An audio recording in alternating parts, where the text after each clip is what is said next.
So good afternoon, everybody. Welcome to the webinar, Storytelling for Speakers. We're very, very happy that you're here. I'm Keith Harmeyer. My colleague and friend Dave Bricker is joining me today. And I'm just going to give a little bit of upfront. We've been looking forward to doing this for a long time. We are both members of the National Speakers Association. There's my slide. I think many of the people on the call are also members of NSA. If by some chance you are not, NSA is the National Association for Professional Speakers. Anyone who uses their voice as a means of communicating their value in their business. And that could be a keynote speaker, a podcaster, a trainer. It can take on all different forms. Dave and I also happen to be members of the Florida Speakers Association. That is the South Florida chapter of NSA. And we also want to give a special welcome to our friends and colleagues from our sister chapter in Central Florida, NSA Central Florida. We try to work a lot together. Florida's a big state, so we are lucky to have two chapters here to serve as many speakers as we can.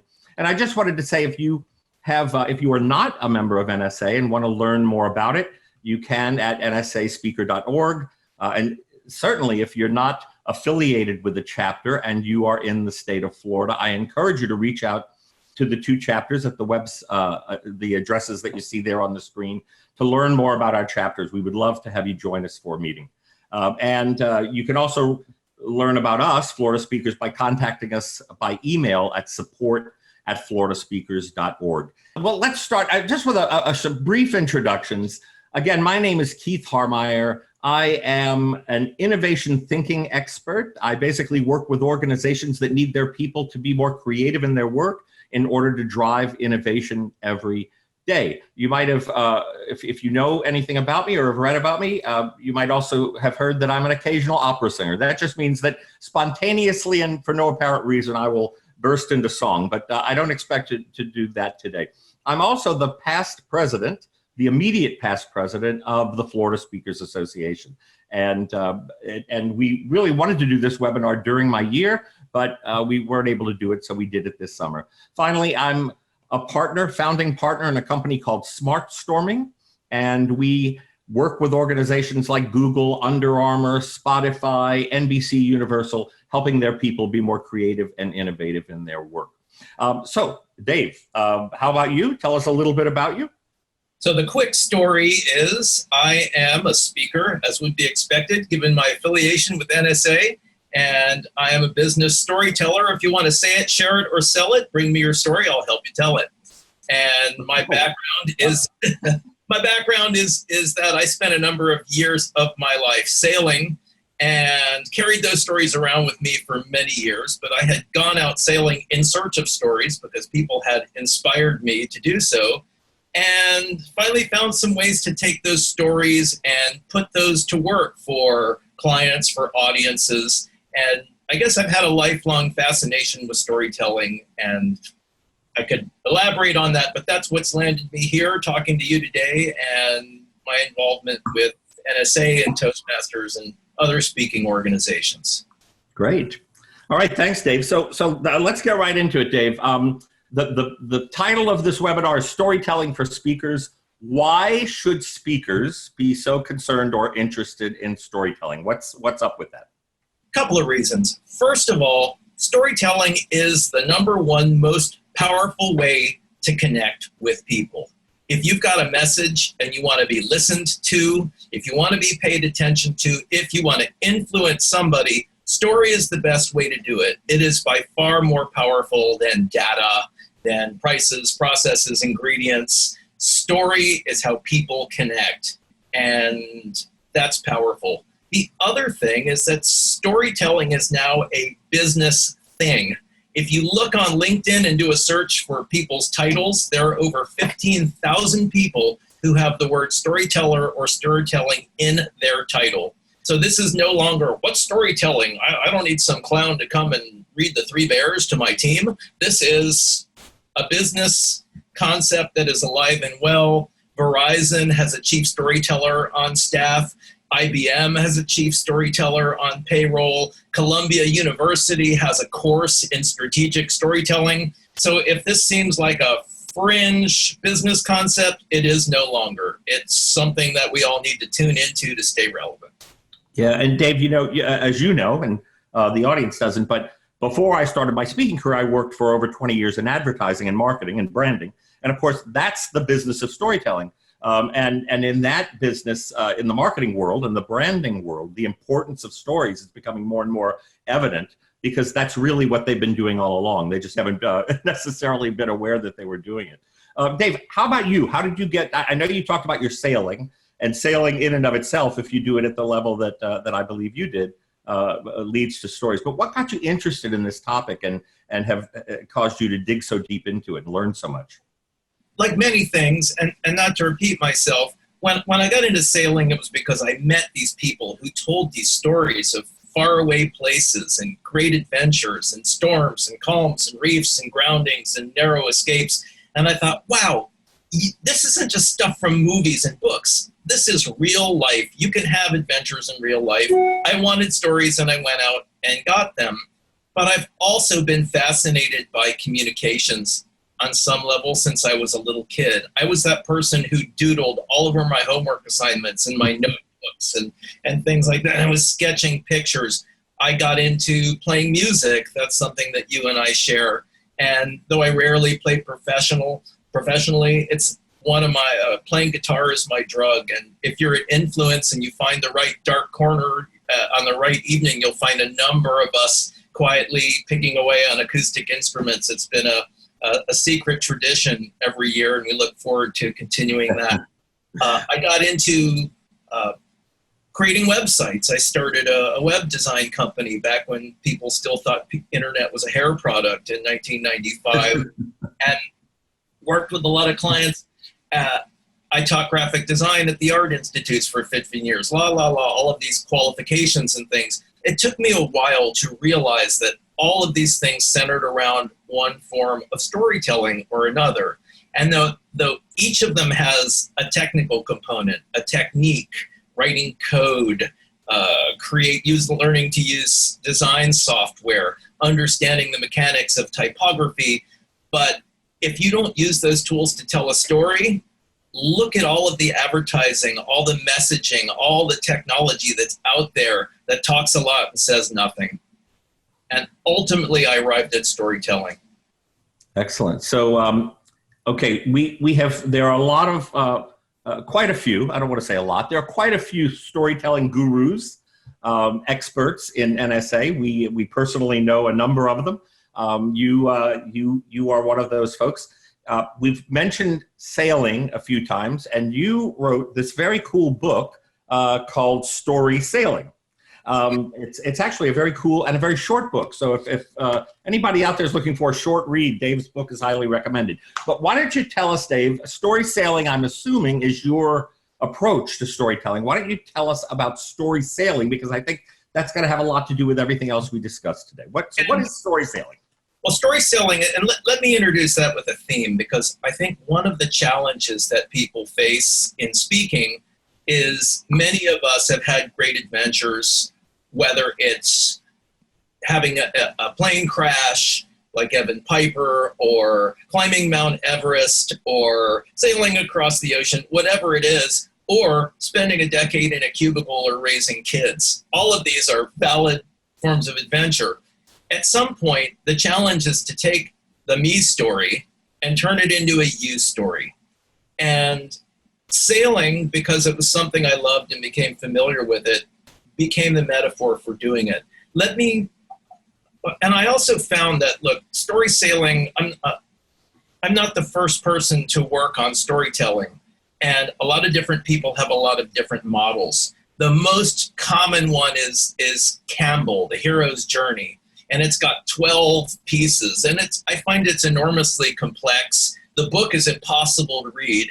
I found it impossible to read anyway, but there's some great animated distillations of it.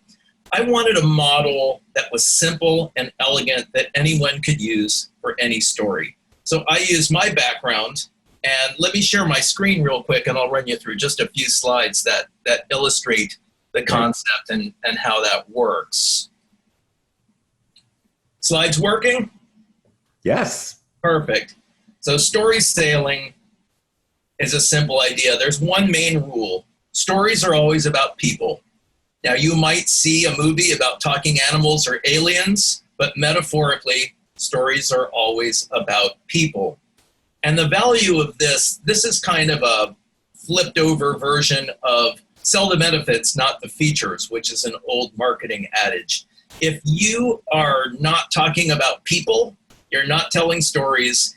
And if you're not telling stories, there's a pretty high probability that you are not connecting with your audience. And talking about people is essential. On evolutionary terms, we stepped out of the jungle 20,000 years ago. That is nothing on a geological scale. And we're hunter-gatherers. We are scanning the world for threats and opportunities. If somebody catches me with a message that's about me, I pay attention. If it's about stuff, if it's about something that's not relevant, I'm going to go back to scanning the world for threats and opportunities. And I think that's how we all work on some level. So Dave, when you say that stories are always about people, even if you're telling a story about a duck or a pig or an orangutan, whatever's happening to that animal really needs to be relatable to the audience. Is that what you're saying? Unless you actually have a talking pig or a talking duck, yes. Gotcha. Okay. You might make gray areas for talking parrots and things, but for the most part, let's assume that all rules are made to be broken, but stories are always about people. Now, let's look at those people and let's put them in a metaphorical sailboat, and they are adrift on the rocky, stormy seas of conflict. When there's a story, somebody has a problem. Somebody has an issue they're facing. And what they want to do is they want to move from the rocky, stormy seas of conflict to the safe port of transformation. And this is kind of the horizontal axis of storytelling. A story moves from conflict to transformation. A story is the journey of a person moving from conflict to transformation. Now, in order for that voyage to happen, the water has to be deep enough. And it's fascinating to me that we use this word deep to describe people. We've met plenty of shallow people and a few deep ones, but there's this concept of authenticity. And very often what people tell you their problems are not really what their problems are. We have to dig deep. And these problems, the authentic problems, relate usually to something that's part of our deep human nature. Food, love, shelter, sex, status, safety, animal needs. You could put them all under the umbrella of survival. So somebody might say, oh, I don't have enough money. That's more of a surface level conflict. What do they need the money for? And that's what's really driving them. I think as speakers, as marketers, one of the great challenges we have is to drill down to those deep, authentic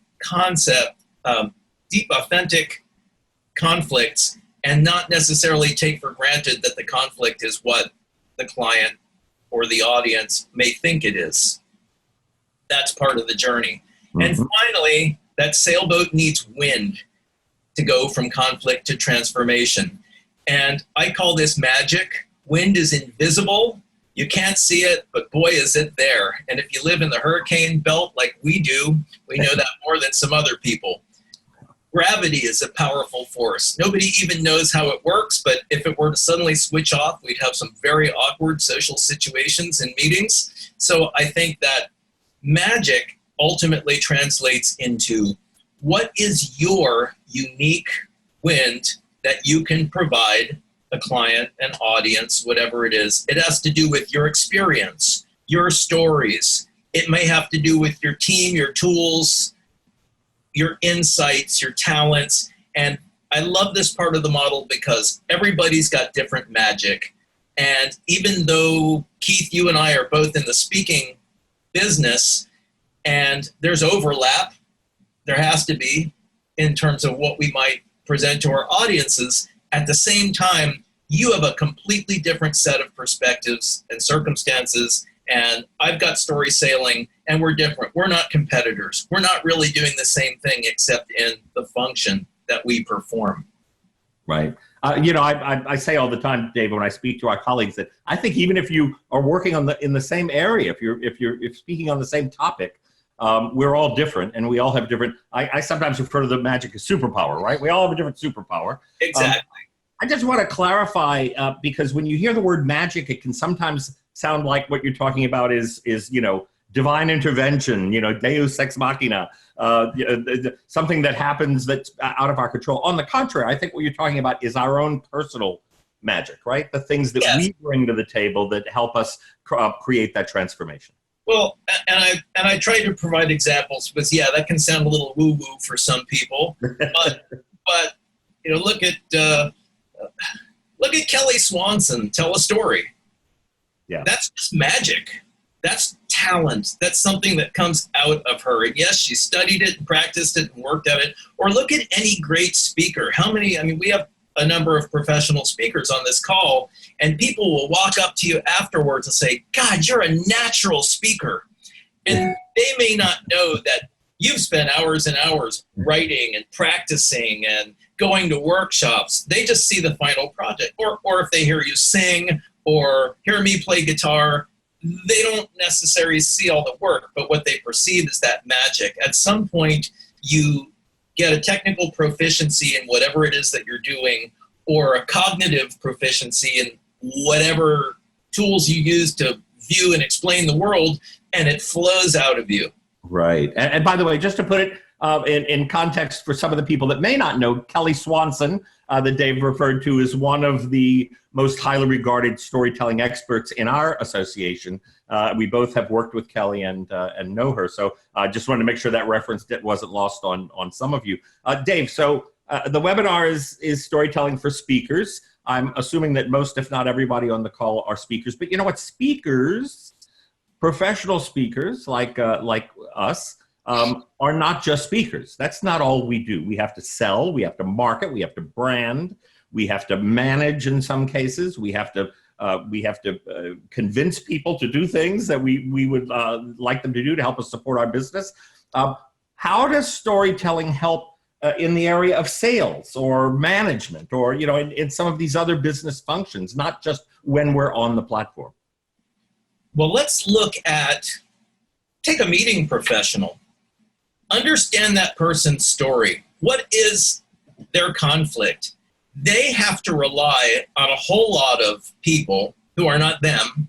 They have to cede control to a lot of outside parties, and they need the caterer to show up, and they need the speaker to show up, and they need the speaker to not run over so that their keynoter at the end, who they paid big money for, only has a 10-minute slot before everybody goes home.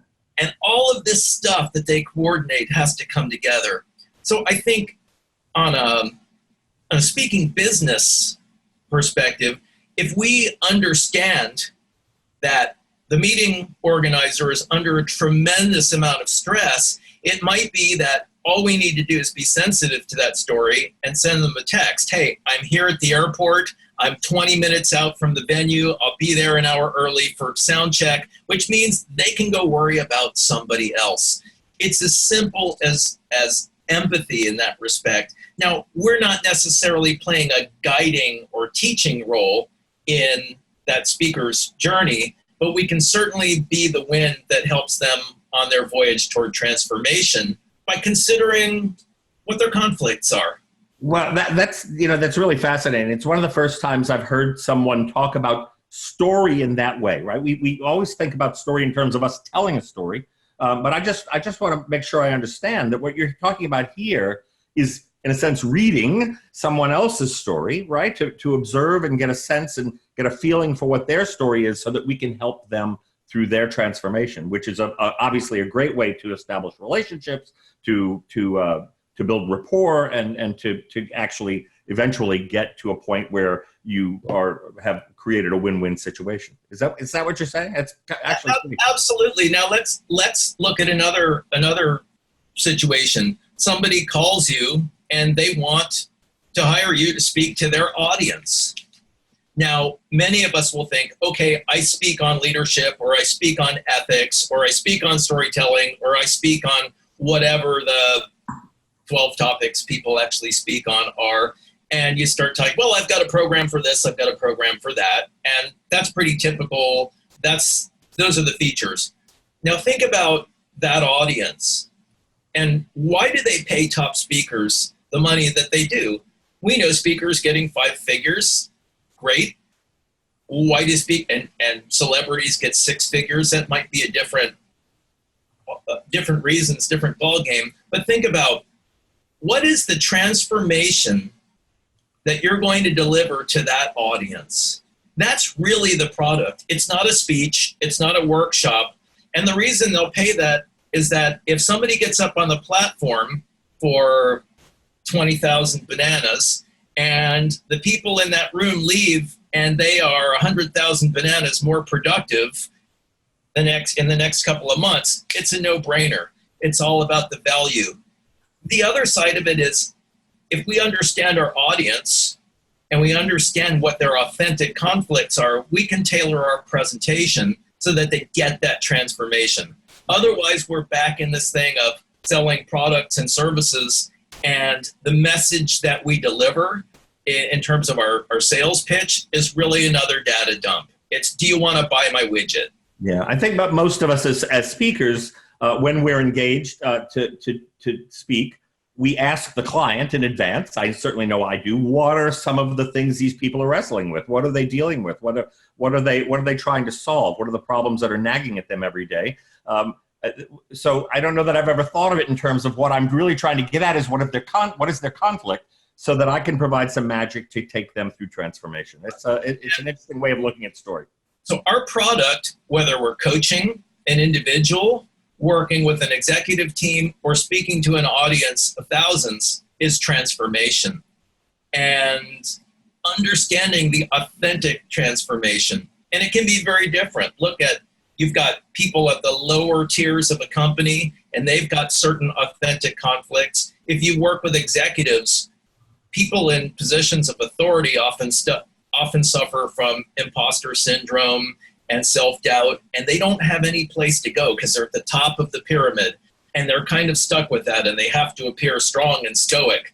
So there's a whole other level of authentic conflict that you might deal with when dealing with an individual, an executive, or an executive team than you would with a group of salespeople or a larger audience. And understanding those differences and even getting in and harmonizing those stories can be transformational for individuals and organizations.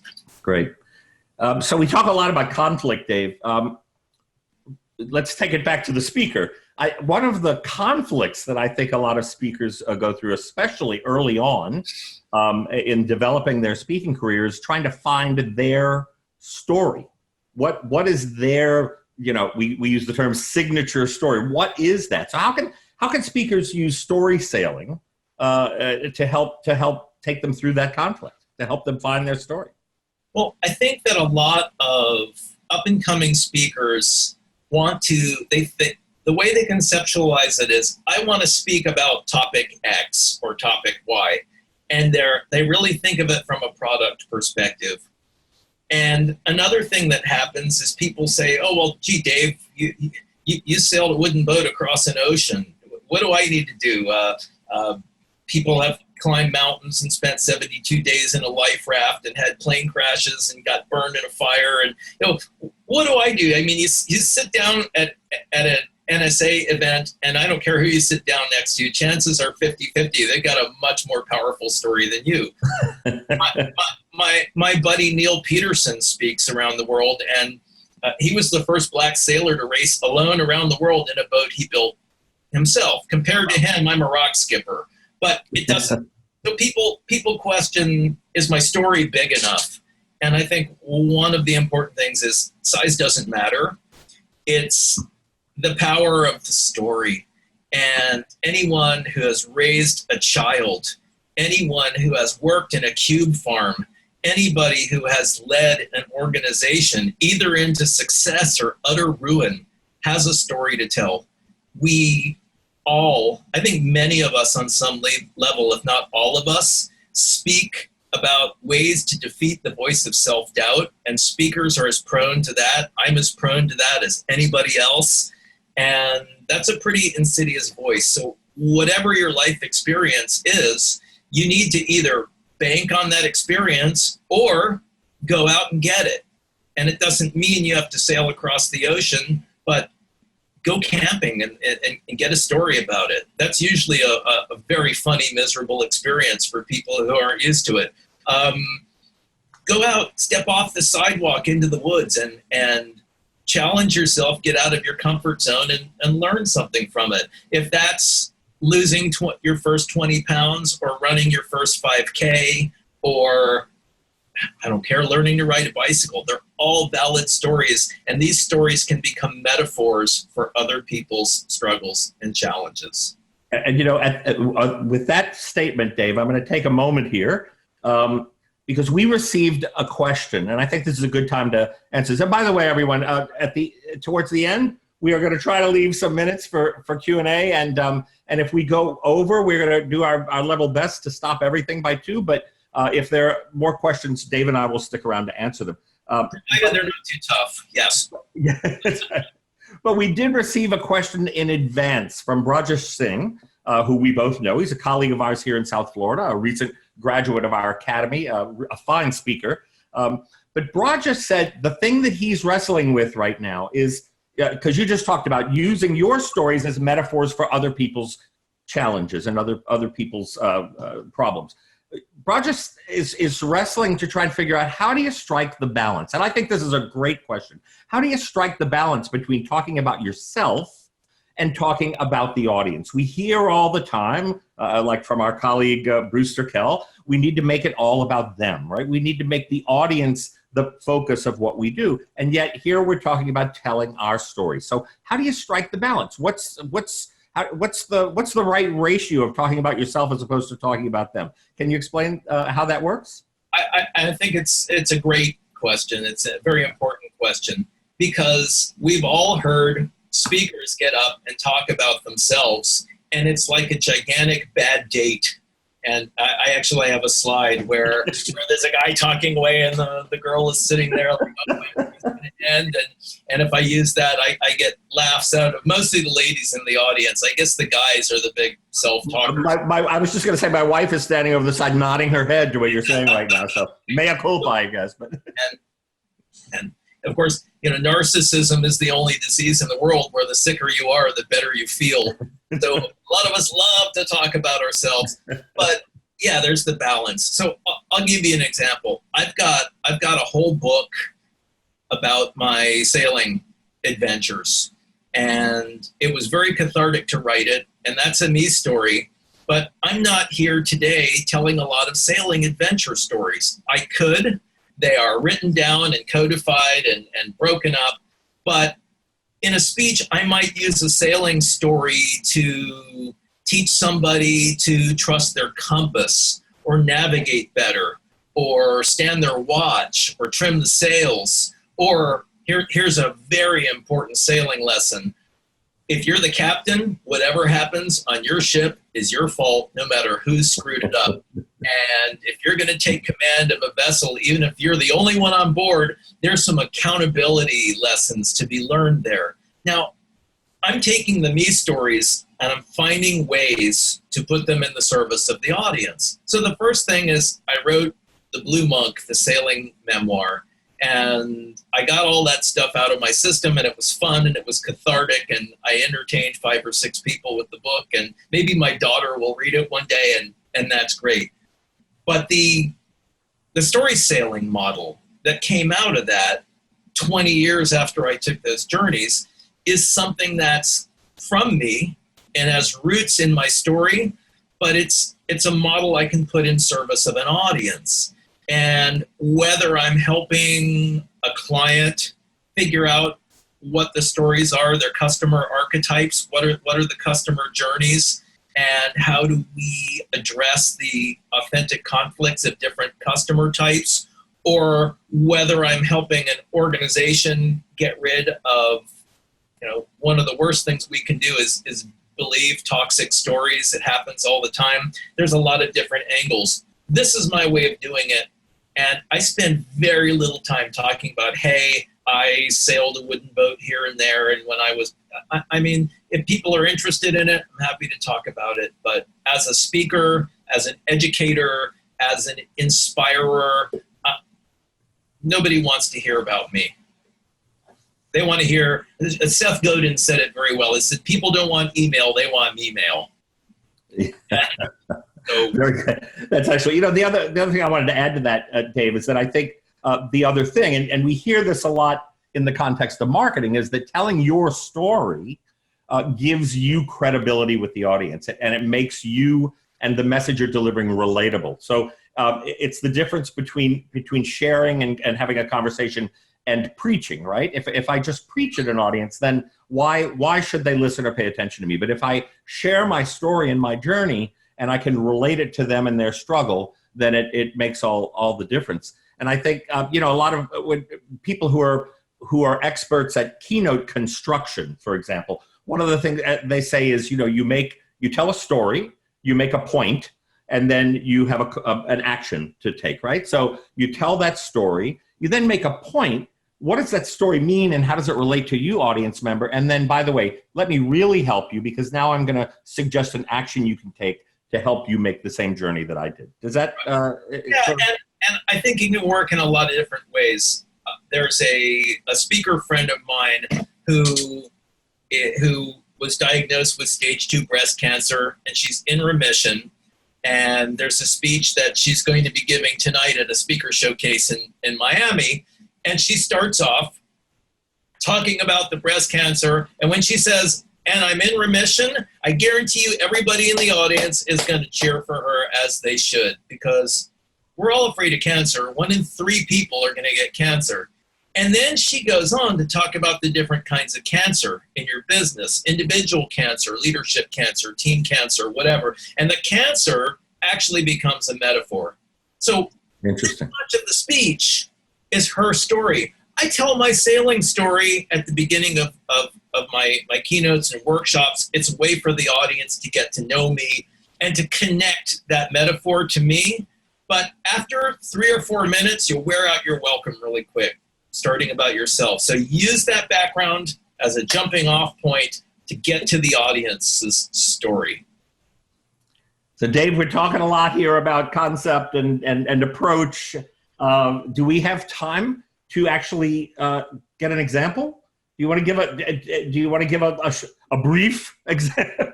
Okay, because I know how signature stories go. This could go on a long time, but a little example of how this works, because we're talking a lot about theory here. Okay, so little quick background, and this is 3 or 4 minutes. This is a quick anecdote. I used to live out in the sailboat anchorage in Miami, in the free anchorage, and we were about a half a mile offshore on the far side of some barrier islands, and we had our own little folk community out there. And every day after work or school or whatever I was doing at the time, I'd get in my dinghy and I would row out. Of course, here I am on video. If I was on stage, I'd be rowing across the stage and acting out a little bit.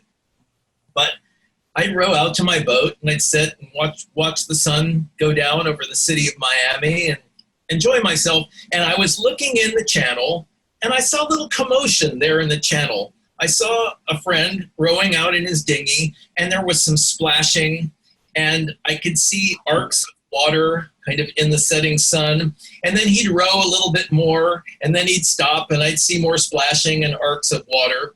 And as Bill got closer to my boat, I said, Bill, what's going on? How can I help you? And he said, Dave, do you have a bigger bucket? All I have is this little thing. I've got a leak in this dinghy, and I'm sinking. And I went down below, and instead of bringing him a bigger bucket, I brought him this little container of lanolin, which is kind of a waterproof goop. And I said, come on over here and take this rag, pull the plug out of your dinghy, stick the rag in it, goop up the plug, and put it back in. You've probably got a leaky drain plug. So we did this awkward thing where he pulled the plug and held the rag in with his big toe and smeared goop on it and put it back together. And by this point, he's sitting with waters lapping over the seat and the oars are floating around in the dinghy. And I'm trying not to laugh at him because I understand the distress he's in. But what could I do? But he bailed the dinghy out and it floated, and I invited him on board for a drink at the end of the day, and all was well. So what happens is sometimes we think we need a bigger bucket, and what we really need is a boat that doesn't leak. Sometimes we think we need another cup of coffee when we need a few more hours of sleep. Sometimes we think we need bigger clients and more work when what we really need to do is raise our fees and get the value that we really should be getting for our work. So in that story, I took you completely out of your space, out of your usual bubble, into my world. And at the end, I tried to deliver a lesson that's relevant to people. Excellent. Yeah, it's a great example. And when you brought it back to the universal truths or the lessons that we were supposed to learn, I think everybody can relate to that, and it's kind of a fun example of how that works. Thank you for doing that. You and I have both been around the block a few times. I sang grand opera on stages around the world and musical theater, and you sailed around the world. Well, and you kind of touched on this a little bit, but I think it's worth going into a little bit deeper. What if you're a young person, right? What if you're a young speaker starting out? And look, there are young speakers. I've seen some young speakers who have some amazing and tragic stories, hardship that they've been through already at a very early age. But the vast majority of young people are not going to have this trove of really interesting, meaty stories to be able to call on, to be able to arouse the emotions of an audience. What do you do if you're in that situation? Two things. One, study the art of speaking. Two, don't pretend to be beyond your years. Three, hope that nothing happens to you that forces you to grow up a lot faster than you should, because that's not always a good thing.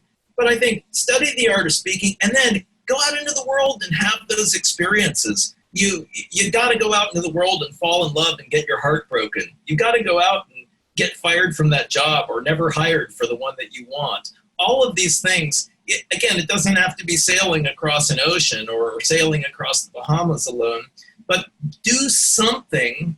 Start a journey. Don't sit around watching Law and Order. Have an active life. And if you're not ready to lead a tribe, if you're not ready to lead an audience, then lead yourself in some direction that will qualify you for that leadership later on. And then there's a more practical answer, which is if you really want to speak, I see a lot of people, young people, talking about things like social media marketing and technology and things that mystify some of us baby boomers who are more or less engaged with those things. And there are plenty of topics that are not necessarily inspirational topics, but if you can get some speaker training, if you can master the art of oratory and find ways to take that information and demystify it for everybody, then there's a place for you.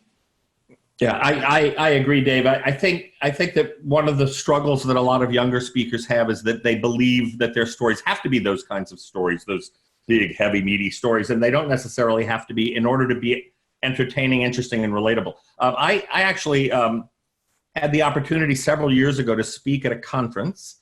The conference was focused on employee engagement, and the featured speaker, the featured keynote speaker at that conference was Tony Hsieh, the founder of Zappos, Zappos.com. At that time, Tony was just starting to speak. I had the opportunity to meet him and talk to him a little bit. He was really just starting to speak, and he was not by most sort of classic standards a highly accomplished speaker. He was a little bit shy and not quite as outgoing as you might expect. But the guy now, and look, he is certainly not the typical. He's probably Gen X, but at the time he was in his early 30s, I think. He's probably not typical, but the guy had amazing stories, and they were they were stories related to his business and his experience in business and the things that he learned, and they were great. So they were hilarious, they were meaningful, and he told stories masterfully, and they were a young person's stories. They were the story of stories of young people who got together and have a startup and what it was like and some of the things they ran into and some of the funny things that happened and how that turned into a multi-billion-dollar business. So I think that it's just a matter of finding the stories. Let me ask you about this real quick, and we didn't talk about this before, but what about borrowed interest? So when I was a young copywriter in the advertising world and I had to present to my clients, and storytelling was a big part of that, my mentor was a guy who was probably 10 years younger than I am now, but he seemed very old and wise and avuncular to me. And he would tell stories about his children and about his experiences in life when he would make presentations. And he was brilliant. But I realized that I couldn't do that because I didn't have those stories. So I would tell stories about my father or my grandfather. I would tell stories about things that I learned by watching them, things that they told me, experiences that they went through that I could learn from and related them. What about that? What about telling someone else's story that you related to and then using that to relate to the audience? Does that work? I think as long as the story is yours to use, and right. I'll give you an example. Our mutual friend, Dr. Margarita Guri, was ready to do a keynote, and she has this whole red shoe story of how when she was a little girl and her family was fleeing Cuba, and she tells the story of how her mother wore these red shoes, these red heels to kind of flip off Castro, just this little quiet symbol of defiance. And she was ready to give her keynote, and the speaker before her told her story. Had ripped it off. And, of course, she handled it with her usual professionalism. So, yeah, use stories that are yours to use. But I've seen you tell stories about your father. I tell stories about my father and stories, as long as they're legitimate stories that offer value to the audience. Do they deliver the transformation? I don't think they necessarily have to be original. How many people in NSA have told the starfish story? How many people told the story about the speaker who has his chauffeur do the speech and pretend to be him? And I mean, there are these stories that, okay, I mean, some of these we shouldn't tell because they're really cliche, but people get stories. People have been telling Mother Goose stories and Grimm's fairy tales for forever. They're valid and they work. It's just a question of how much do you want to differentiate yourself? I have one more thing that I want to talk about related to this, and then we could get into something else, but it might be a good segue. And this comes up every once in a while in conversations with speakers too. We didn't discuss this earlier either, Dave, so I hope I'm not blindsiding you. But what about how much of your story has to be true? What about making up stories, or at least making up part of the story? There's that old expression about don't let the facts get in the way of the truth, or something like that. But I say don't let the truth stand in the way of a good story. There you go. So yeah, speak about that. And look, this is a matter of opinion and personal approach, right? But in your opinion, is that unethical? Is there something wrong with it?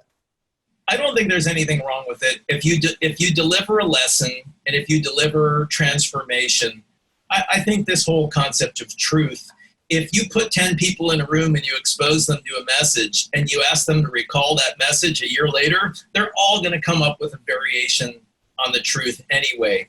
And some of those truths might disagree violently. I think that truth, if there's some ultimate reality, it ultimately gets filtered through this sieve of very biased consciousness. So yeah, I'll confess something. I've got a lot of stories. The one I told about the red bucket was a very plausible story that came out of my very real world, but I made it up. And I made it up because I wanted to teach a lesson with a story that came out of my world. And whether it's fiction or truth, if somebody feels a little disenfranchised by that, I'm sorry. I don't think it makes the story any more or less valid. I got plenty of true ones, but in all of the truth. Another one, there was a place in the Blue Monk, in the book, where I talked about a voyage from this island to this island to this island to this island to this island. Well, in reality, that was probably 5 or 6 separate voyages to different parts of the Bahamas. But why would I burden my reader with all that anchoring and staying here and going there? It's like, I've got a journey to take them on. So practice the distortions of the truth ethically, but serve your audience. You're not a biographer, you're not a journalist, you're a storyteller, and it's a different thing. I agree with you 100%. And so for everybody on the call, it's your call. I don't think there's a story that I tell that doesn't have, at the very least, embellishment or certain aspects that have been added or enhanced. What's that? It's you, so we assume this. Right? Look, I spent too many years on stage. It's a story's a story. As I always say, it's all theater. But that's a phrase that I use all the time. But I do believe it's all theater, and I do believe that if we're going to accomplish our goals and our job, one of the things that we have to make sure is that the stories we use work and deliver the desired outcome. I mean, as long as you're not maligning someone. Or crediting yourself or someone else with something that they don't deserve credit for, or distorting the real truth in some way. But if you're in some way bringing some embellishment or even a little fantasy to the table in order to make the important point, I see nothing wrong with that. We're storytellers. I forgot who it was that once said that great novelists are simply professional liars, right? Nobody's complaining that J.K. Rowling became one of the most wealthy women in Europe based on lies. Right. It's not the way she's a great storyteller and was rewarded for being a great storyteller and has inspired millions of people with her stories. Absolutely. So for everyone on the call, your choice, but Dave and I are bald-faced liars. There you go. So Dave, we have about 10 minutes left. 5 minutes, because you and I talked about this, and I think it's kind of fascinating. And I hope when I bring this up that half of our participants don't leave the call. But I'm going to urge everybody to stick with us just 5 minutes. But you and I, in NSA, and for those of you who are not members, this might not be familiar to you. But in NSA, they talk about the 4 E's. Right, the 4 E's that are the foundation of being an effective professional speaker, and those 4 E's are eloquence, enterprise, ethics, and what's the other one? Expertise. Eloquence, right? Eloquence, enterprise, ethics, and expertise. Those are the 4 things that we really need. You feel that this whole topic of storytelling kind of relates to those. So could you give a condensed version of how you see storytelling as a concept relating to these core principles, these fundamental principles that are necessary to be an effective and successful speaker? I think storytelling breathes life into these acronyms and things that companies come up with. I just did something. Office Depot's got their 5 C's, and and everybody's like, okay, great, another thought model to memorize. But think about it. First of all, look at your average Chamber of Commerce speaker. They hire somebody, or they don't hire them, they invite them to come in and speak, and they'll talk about their thoracic surgery department or whatever the topic du jour is, and they're loaded with expertise. And they can talk about the conflicts that they deal with. They can talk about the equipment they have, but it's a data dump. So they're not cognizant that they're there to bring the audience to some point of transformation. They're there to talk about themselves. They do so, and many of them wonder why they get very few inquiries, very few follow-ups after the speech. So you look at the importance of expertise, but then you look at the importance of the ethics. And okay, ethics is more than doing the right things. Ethics has to do with this idea that you are serving the audience, you are serving the organization that invited you, whether they're paying you or not. And in order to do that, you have to understand their transformation, and you have to tailor your presentation.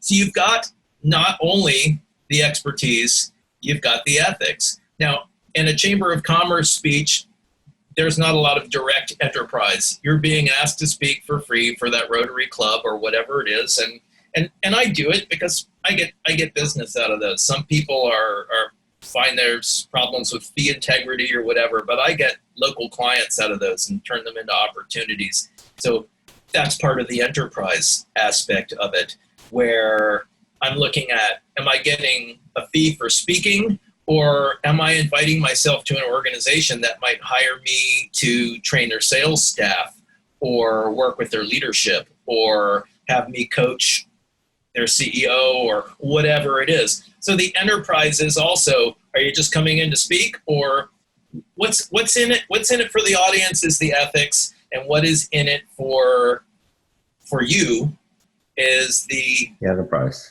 Is the enterprise. And then we've got eloquence. And eloquence is the magic, because look, we study speaking. You don't just decide to be a speaker and get up on stage and talk loud and wave your arms around. It doesn't work. That's what I do. But well, most people. But I mean, you and I went to the Tom Todoroff acting workshop together, and we study this and we critique each other and we work on our eloquence. We choose our words very carefully so that we have the most impact. We think about the pauses we put before the punchlines, and we work on eloquence because it allows us, it gives us the power to deliver that transformation. So I think that each of those E's maps onto a particular element of storytelling.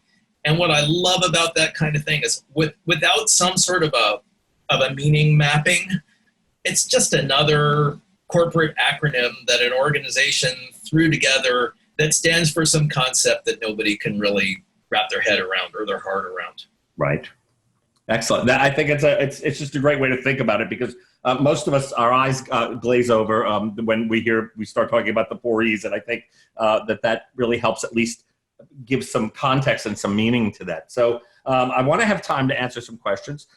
Just as sort of a summary to everything we've been talking about, I'm sure there are people on the call who would love to do more, would love to improve their storytelling skills, and would love to go dig a little bit deeper and feel a little bit more capable in this area. What can speakers do to help them just move a little further in this whole area of storytelling? I love that we get to close with this. Couple of things.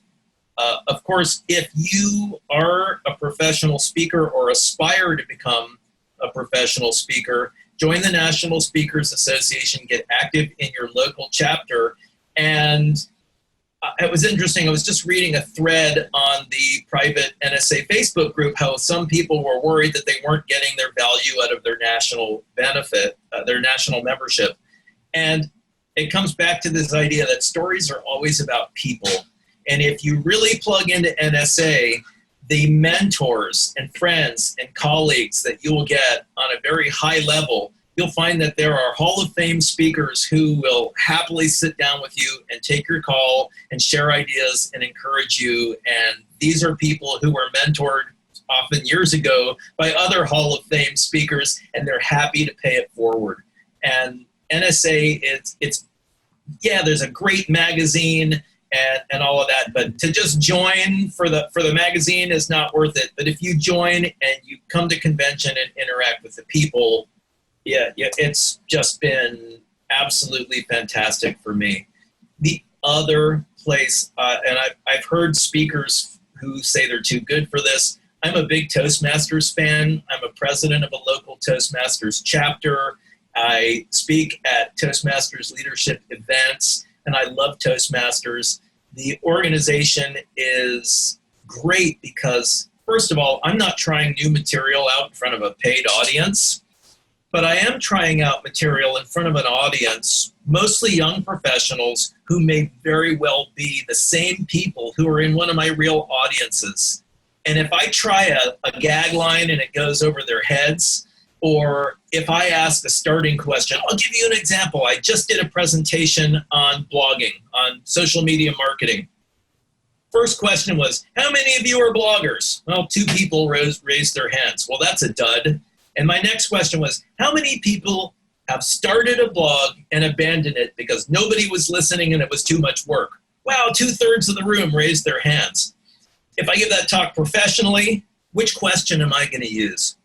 But it's a very affordable, very giving, very supportive organization, and it's my speaker gym. I'm a member of 3 clubs. I go, one of them only meets once a month, but the others I go once a week for each club. I'm either practicing, I'm evaluating, I'm coaching, I am helping run the meetings, and it has improved my speaking and my word craft fantastically. I can't recommend Toastmasters enough. Yeah, I agree, Dave. I think the vast majority of speakers that I know in NSA either are currently or have been members of Toastmasters, and I think it's an amazing organization. It is a different thing from NSA. It's a different thing from the professional speaking world. But unless you are a speaker, in my opinion, unless you're a speaker who's fortunate enough to be speaking twice a week consistently, I don't know why anyone wouldn't want to take advantage of the opportunity to work on their craft. And if this is like Seinfeld going to the little local comedy club to work on material, right? I think Toastmasters can provide that opportunity. If you would like to get in touch with us, and if by some case we don't get to your question, we may not have time for all of them, but please feel free to contact us either to learn more about what we're talking about today, or learn more about us and what we do, or to learn more about the chapter or about NSA. So there's the contact info: Keith H. at keithharmeyer.com, Dave at davebricker.com. I added the H, Dave, to mess up those spammers, you know. And there's our websites. I have a business site, smartstorming.com, if you want to know more about my work, and my speaker site, keithharmeyer.com. And Dave has StorySailing.com, which talks more about story sailing. I just want to say that Sue Ryan said that along with her gratitude journal at night, she writes down a sentence or two about experiences from her day that she can then build stories from, and it helps her remember. And I know a lot of speakers do this. They keep files of experiences that they can later turn into stories, and even categorize them by the points that they could make. J.J. Burden said, "Is there a rule regarding how long a story should be in your keynote?" Dave, any thoughts on that? Oh, you know, there's kind of a vulgar example, and it's attributed to Winston Churchill, but he essentially said that a story should be like a woman's skirt, long enough to cover the subject and short enough to keep it interesting. And as perhaps non-PC as the example is, some of you will find it funny, some of you won't. But I think there is no rule. Tell the story as long as the story needs to be to make its point, and no longer than that. Yeah, and JJ, I would just add, look, every storytelling guru will tell you something a little different. I have heard people say 5 minutes tops. I've heard people say 2.5 to 3 minutes tops. I think Dave's point is it's like that question: how long should a novel be? You know, the novel should be as long as it takes to tell the story. That's why there are 1,000-page novels, and there are 200-page novels. And so I think that's something you have to work on, and you certainly have to test it in front of audiences, which is why Toastmasters is a great place to try that sort of thing. And professional editors hire professional editors. And part of the reason we join NSA and Toastmasters and we find mentors is because there's no reason to do this in a vacuum. I don't care how adept you are at storytelling or writing or any other form of messaging, you've got to get those third-party eyes on your work to keep you in touch, because we're too close to it. Yes. Okay, next, Pavel Mishenko. Pavel asks, are there any good Toastmasters clubs in the Boca area? Well, Pavel, I can tell you that neither Dave nor I live that far up. I live in Hollywood, and he lives down in Miami. So we may not know, but I can almost guarantee you that there are a number of clubs. So if you go to Toastmasters.org, Toastmasters.org, you can search for a club by zip code, and you'll see all the clubs in that area will come up. And what I would recommend you do, and I'm sure Dave would agree, is try them. All Toastmasters clubs that are open, there are some that are closed, to certain groups, either within an organization or people who have achieved a certain level. But the ones that are open always invite and welcome visitors. So go give it a try. Thank you very, very much for joining us. And look, this is just me and Dave sharing what we believe and what we do and what we apply. Try it, see if it works for you. Keep exploring. Go to those speaker gyms that Dave talked about and work on your chops. And I wish you all success in your speaking business or whatever business you happen to be in. And Dave? I couldn't have said it better myself. Thanks for having me on board, Keith. It's a pleasure to talk about the subject I love most and share it with the people I love most. So it was great fun. I'm thrilled to be here. Thank you. Thank you, Dave, for doing this. And thanks, everybody. Have a great afternoon. And I hope to see you at a Florida Speakers Association meeting very soon. Take care. Bye-bye.